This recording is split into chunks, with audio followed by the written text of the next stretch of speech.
Salut l'équipe, nous sommes toujours au Sénégal, dans les beaux buildings d'Ilios Group. On se régale, Erwan.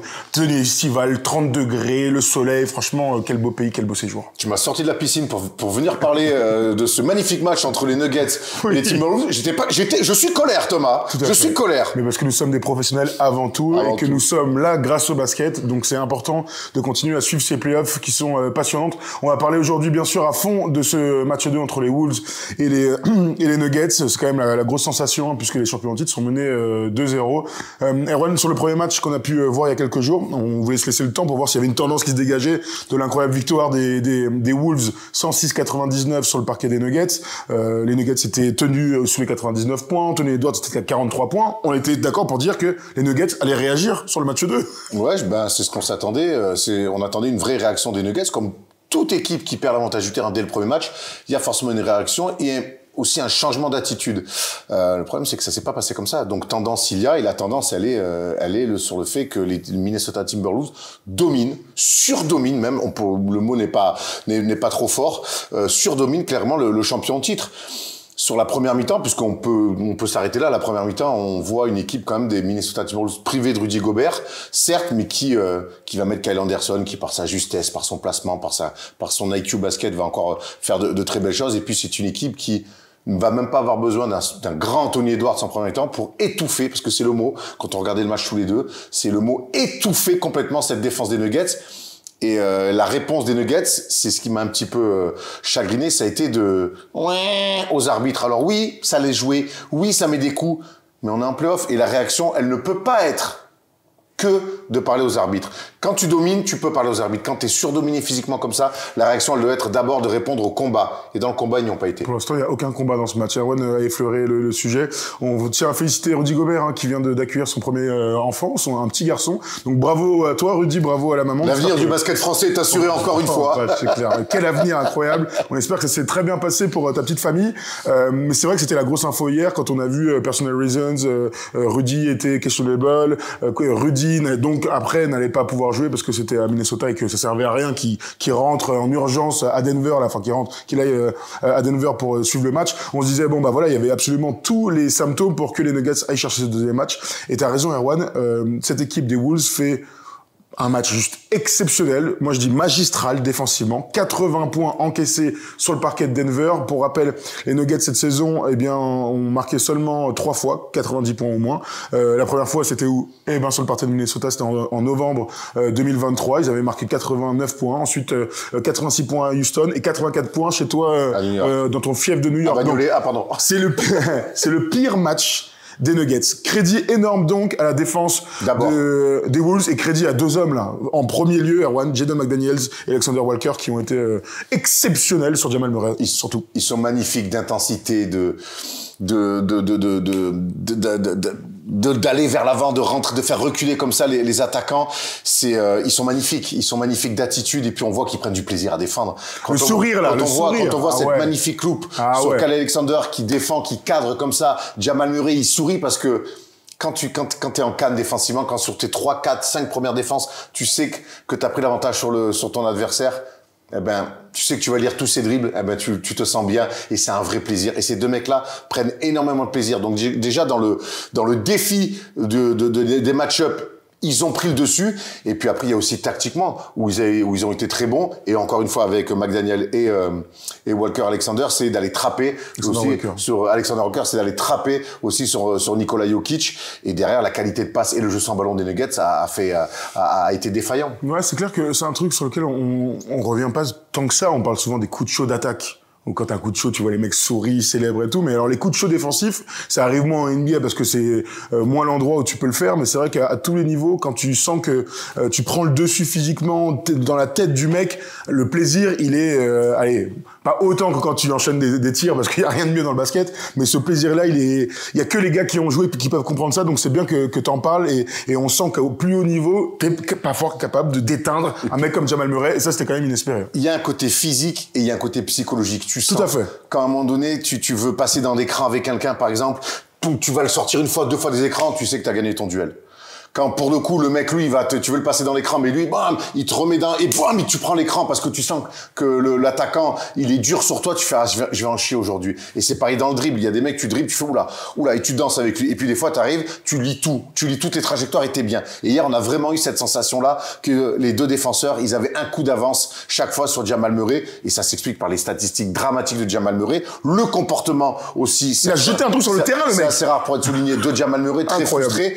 Mais ce qui est sûr c'est que encore plus en play-off que quand on te rentre dedans, la réaction elle peut pas être de se retourner vers les arbitres. Et c'est bon pour Jamal Murray. C'est bon pour Mike Malone, hein. C'est bon pour Mike Malone, j'allais dire. C'est aussi bon pour Nikola Jokic. Là, il va falloir que les Nuggets, qui sont dans un confort de basket depuis quasiment plus d'1 an parce qu'ils jouent trop bien au basket, parce que c'est huilé, là, on leur impose un combat physique qui pour moi ils n'ont pas connu depuis presque 2 ans. Ouais, absolument, depuis qu'ils sont champions, t'as raison.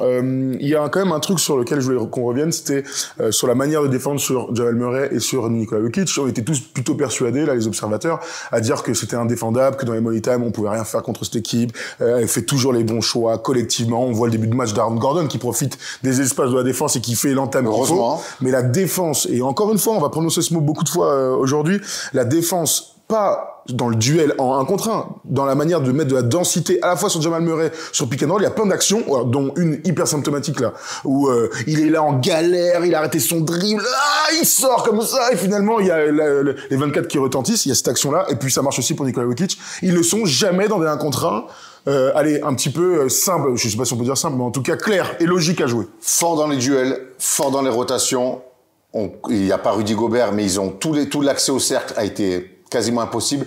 Moi, j'ai adoré chaque fois qu'on venait trapper Nikola Jokic, il y avait une coupe et derrière, il venait fermer à 2 ou à 3, le ballon ressortait. Sur les close-out, on sautait pas sur les feintes pour finir dans les tribunes. Carl Anthony Towns là-dessus a été magnifique. Je savais même pas qu'il pouvait faire ça. Carl Anthony Towns, dans l'attitude, on sait que c'est un joueur, oui, qui peut mettre des tirs extérieurs, qui était parfois un peu soft, c'est ce qu'on lui reprochait ces derniers temps.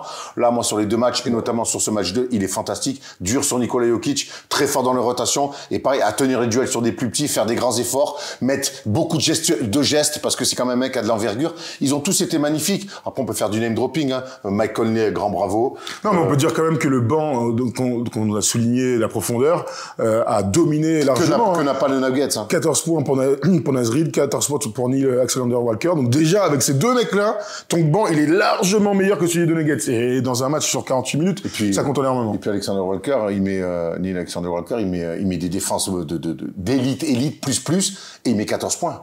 Il met des grandes filoches. Ils les ont massacrés. Il y a plus de match à la mi-temps. Il y a 30 points d'écart. Le plus grand écart, c'est 32 points. Et je te dis, et Anthony Edwards, qui met 27 points, n'a même pas eu à forcer son talent. Il s'est réveillé à la fin du 2e pour vraiment les mettre sous l'eau, là, il met 12 points, il est très fort. Mais des fois, tu peux te dire, et ça pouvait être la lecture du match 1, de se dire, OK, Anthony Edwards, ça a été grand, immense. Maintenant, on va voir le match 2. Le problème, c'est que là, Anthony Edwards met certes 27, mais collectivement, ils ont été sur le reculoir. Je crois vraiment que je suis un peu déçu de la réaction des Denver Nuggets parce que tu perds le match 1 et à match 2, pour moi, tu es déjà dans l'urgence. J'ai pas vu une équipe être dans l'urgence. Voilà. Une équipe qui s'est fait casser la gueule. Et quand t'es champion en titre, reprenons un petit peu toute l'histoire. Les Lakers de Kobe Shaq ont parfois été dans l'urgence. Les Bulls de Jordan ont parfois été dans l'urgence. Il y a une manière de jouer quand t'es dans l'urgence et j'ai senti que finalement les Nuggets jouaient comme s'ils avaient gagné le match 1. C'est un peu curieux. Ouais, clairement. Quelques stats que je suis allé chercher, là. 54-32, c'est les points marqués dans la raquette dans le match. 54 évidemment en faveur de Minnesota. 37-23, c'est les points marqués après perte de balle. Et ça, c'est un truc qu'on a sur la première mi-temps. C'est terrible le nombre de pertes de balles de cette équipe des Nuggets qui a donné de la relance, le tir très difficile dans le corner de Karl Anthony Towns où ils sont en train de produire leur effort pour distancer. Mon gars, il fait mal, tu vois des attitudes terribles. Ils les ont complètement dominés défensivement, mais en attaque aussi. C'est vrai que tu soulignes le collectif. Bah ouais, ils ont été plus adroits, plus tranchants. Ils ont eu des lay-ups quand Anthony Edwards est bon dans le 2e quart-temps. C'est que par des lay-ups, des lancers francs et des lay-ups, parce qu'ils n'ont pas de solution. Il y a cette action où il part main droite sur Aaron Gordon qui essaie de le chasser. Il y a Mike Malone qui dit à son, je sais plus qui c'est, qui est dans, je sais plus qui c'est, bref, mais à son défenseur qui est dans le corner, nous on a appris pas d'aide côté ballon. La NBA aujourd'hui est en train de changer tous ses préceptes défensifs. Et là, maintenant, on leur demande de venir fermer, quitte à être côté ballon et laisser un tir à 3 points plutôt qu'un lay-up. Choisir ton poison. Et Absolument. clairement, Mike Malone ne veut pas que le poison soit Anthony Edwards. Surtout main droite, quoi. Le problème, c'est que le poison, il est collectif. Et alors, quand on sait cibler quelqu'un, on peut faire des choix, les doubler, comme on fait très bien les Wolves sur Jokic et sur Murray, mais là, choisir ton poison, c'est quoi? Naz Reid, il rentre, bam, filoche à 3 points. Et d'ailleurs, j'aime cette idée, mais là, on l'avait déjà vu pendant la saison quand Rudy est blessé, c'est Kyle Anderson qui vient dans le 5 et on laisse Naz Reid sortir du banc, qui est un rôle qui lui va à la perfection, puisqu'on rappelle qu'il a été élu meilleur homme de l'année. Tout à fait. Tout est bien pensé. On rappelle que Chris Finch est assis sur le banc blessé, que c'est son assistant qui est l'un des mecs les plus marrants de la ligue en interview et en fait cette équipe n'est perturbée par rien. Voilà. La blessure qu'elle a utilisée en fin de saison, ça les a pas perturbés. Non mais tu vois, on fait quelques semaines là. On n'a pas envie de s'enflammer trop parce que le chemin est encore long. Mais honnêtement, là, si on associe la construction de la saison régulière avec les galères qu'ils ont pu avoir, la blessure de 4, le début des playoffs où ils sont encore invaincus, 6-0 sur ce début des playoffs, aller gagner 2 fois chez le champion en titre, à un moment donné, on a le droit de se dire, en tout cas, il se place parmi les prétendants clairs au titre. Quand on voit les 5 matchs face aux Lakers, on avait trouvé que c'était disputé et tout, mais là, le gap physique d'intensité, il est énorme par rapport aux confrontations contre les Lakers. Donc, je pense qu'on ressent tous de la frustration par rapport au niveau de jeu de cette équipe des Denver Nuggets. Et c'est vrai qu'il y a un homme qui cristallise tout ça, c'est Jamal Murray, qui à un moment donné dans le match, là, il y a un stat qui sort, il a 0-11. Il a 0-11, il finit à 3-18. Sur les débuts, il est dans un sur les premières mi-temps. Il fait 2 premières mi-temps, mais minables, quoi. On ne le retrouve pas du tout, mais contre les Lakers, c'était déjà le cas. Il a eu des fins de match exceptionnelles, mais il n'arrive pas à dominer ses match-ups sur la 48 minutes. Et ça doit être très, très, très frustrant par le coaching staff, parce qu'on le reconnaît pas, Jamal Murray. Alors, on sait qu'il a mal au mollet, mais là, c'est plus que ça, clairement. Il est étouffé. Il a pas d'air. Il est tout le temps sous pression d'un dribble, et puis il rentre, je te dis, il sait. Thomas, tu sais ce que c'est, peu importe les niveaux, tu sais qu'il y a un défenseur qui te rentre dedans, qui va pas lâcher l'affaire, c'est un peu comme avec New York, un peu dans un autre registre, mais il se dit, oula, ça va être dur, et tu rates un tir, 2 tirs, 3 tirs, et tu te frustres, et le mec, il est toujours là, à te rentrer dedans, à réduire les distances, à être dans ton dribble, et tu fais pas de différence. Là, pour l'instant, c'est même plus sur le basket, c'est psychologiquement que Jamal Murray doit essayer d'inverser la tendance. Bon courage, mon grand, vraiment, bon courage, parce que les 2 osos là, McDaniels et Walker Alexander, bon courage parce que eux, ils sont clairement, pour l'instant, ils gagnent clairement le duel et par KO. Hein. Ouais, et les stars, mais les second couteaux aussi, bien sûr. Michael Porter Jr. est limité à 9 points. KCP est limité à 4 points. KCP aussi dans le comportement. Ils sont très frustrés. Ils sont que dans la frustration et plus du tout dans... Alors, honnêtement, je me mets à la place d'un fan des Nuggets. Oui, effectivement, hier, ça laisse jouer. Mais si les playoffs, on le sait, c'est que les Nuggets aussi, à un moment donné, ils envoient du bois terrible et ça laisse jouer. C'est ça les playoffs. Et la réponse, elle peut pas être en se retournant sur les hommes en gris. Clairement pas. Bon, on se projette sur le match 3. Je suis allé regarder les cotes chez les copains de Winamax. Hein, comme toujours, vous savez que c'est interdit aux mineurs et on joue l'argent qu'on peut perdre. Hein. Jouer comporte des risques, vous le savez bien. Le match 3, donc, c'est vendredi soir à 1h45. Alors, 1h45, peut-être heure de Dakar, à vérifier. Donc, c'est peut-être 3h45. À Minnesota, ça a plus de sens, ouais. Oui, tout à fait. Même si les matchs sont tôt, là. Ouais, tu vois, hier. Bon. À voir. Bref, Minnesota est grand favori. Ils sont à 1,45 et les Denver Nuggets sont à 2,30. Sachez que 63% des parieurs, là, ont joué Minnesota. Alors, je pose la question. Admettons que les Nuggets aillent chercher ce match 3 à l'extérieur. Qu'est-ce qu'il faut pour que les Nuggets offrent un meilleur visage? Franchement, ils sont loin de gagner les games, là. Hein. Ils sont très loin. Après, comme Rudy T adorait à dire, après son back-to-back avec les Rockets en 95, c'est ne jamais... Ne sous-estimez pas. Ne jamais sous-estimer le cœur d'un champion. Et là, clairement, on va voir ce que les Nuggets sont dans le bide. Tu parlais, toi, de s'ils faisaient un back-to-back, c'était une équipe légendaire et tout. Là, ils sont clairement dos au mur. Tactiquement, cette équipe, elle est plutôt cohérente. Elle joue bien, on le sait, hein, depuis maintenant pas mal de temps. Dans sa construction, on va pas revenir là-dessus. Maintenant, pour moi, c'est le combat. Là, aujourd'hui, il faut combattre. Il y a un mec qui combat. C'est Aaron Gordon. Derrière, pour moi, il a abandonné sur cet aspect-là du jeu. Après, on sait que c'est pas la qualité première de cette équipe, de Nikola Jokic, de Jamal Murray, de Michael Porter Jr. On sait que sur le banc, d'aller chercher des solutions. Il y a que Justin Holiday hier qui met 13 et heureusement qu'il est là. Hein. C'est très vite limité. Christian Brown n'a pas existé. Non, Reggie Jackson s'est fait une entorse. Il est kata. Ouais. Peyton Watson, pardon, on l'a pas vu. Donc, je pense qu'il va d'abord falloir aller faire un combat, se ressouder et vraiment aller là-bas en disant, écoute, ça va jouer dur, ça va être une guerre de tranchées. Les arbitres, ils vont faire leur taf, mais nous, on va d'abord faire le nôtre. Si pour moi, tu n'es pas dans le combat. Tu n'existeras pas là-bas. C'est, je pense, l'équipe pour l'instant la plus dure de ces playoffs, ce sont les Minnesota Timberwolves avec les Knicks, mais je vais mettre les Wolves devant parce qu'ils ont une profondeur que les Knicks n'ont pas. Bah oui, voilà. De force, t'as raison. Donc les gars, moi je te dis après, alors oui, c'est simple de dire le combat, mais je vous jure, dans le sport, dans le basket, à un moment donné, si on n'arrive pas à matcher l'intensité adverse, on peut pas exister. Et tout Nuggets, c'est champion de titre qu'on est. À technique égale, l'intensité égale toujours. Donc Mike Brown, arrête de venir mettre des grands coups de pression aux arbitres. Concentre-toi sur tes gars. Parce que là, aujourd'hui, en 2 matchs, t'as perdu ton côté favori. Tu n'es plus favori de cette série. Non, clairement. Du coup, prono. Ce serait quand même incroyable là de dire. Non, là, c'est difficile d'aller. Je peux pas croire que les Nuggets soient menés 3-0. Oui, donc tu dis Nuggets alors? Ouais, moi je pense que les Nuggets vont réagir. Ah, ok. Moi le problème c'est que vous savez que je suis adepte de l'idée que quand tu rentres à domicile sur le match 3, tu as toujours une hausse d'intensité et tout. Là le problème c'est que tu vas jouer à l'extérieur, tu vas être attendu à Minneapolis, que Rudy va revenir. Il y a quelque chose qui te tient énormément à cœur sur le terrain de basket, c'est l'orgueil. Ah ouais, mais sauf que l'orgueil quand t'es...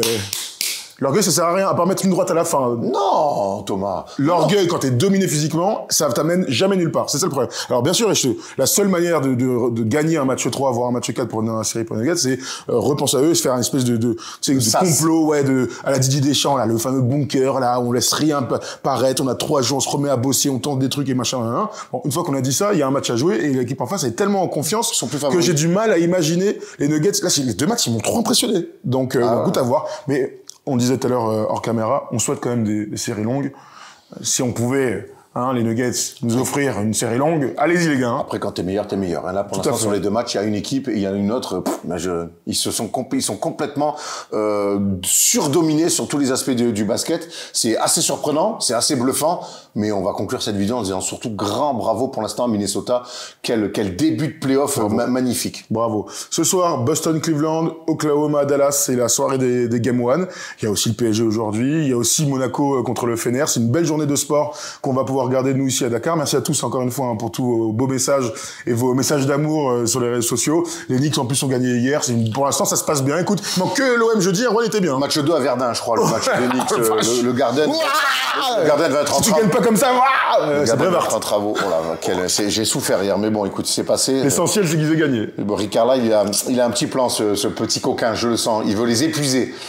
On verra si ça tient sur la longueur pour les Knicks. On se retrouve demain. On a fait une vidéo sur Darvin Ham qui sortira cette semaine.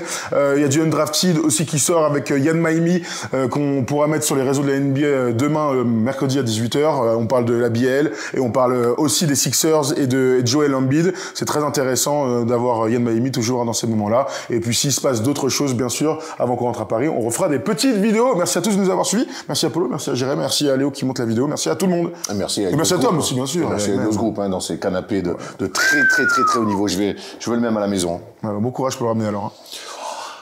Allez, bisous, bonne journée.